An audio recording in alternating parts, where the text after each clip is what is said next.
Uncle బాబు గారు next year వినాయకుల కోసం ఇక్కడ అందరూ పోటీ పడుతున్నారు. మీకు తెలుసా సార్? అంటే నెక్స్ట్ ఇయర్ వినాయకుల విగ్రహం కాకుండా వాళ్ళే కూర్చుంటారంట.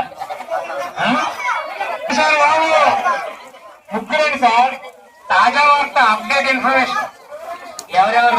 ఒకటి వెంకటేష్ గారు, రెండోది ఎవరు చంద్రశేఖరరావు, మూడోది ఎవరు కిషోర్ గారు.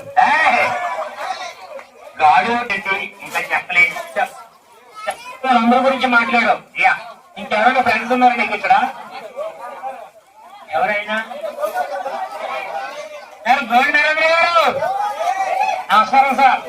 హ్యాపీగా నవ్వుతున్నాడు ఆయన. మేడం గారు రాలేదేమో సార్. మేడం గారు రాలేదా? అందుకని అవుతున్నారు. అందుకని వస్తున్నారా? ఓకే సరే కానీ నువ్వు వచ్చావు కదా. యా ఇంకెవరున్నారు? ఇంకా ఉన్నారా నాయన?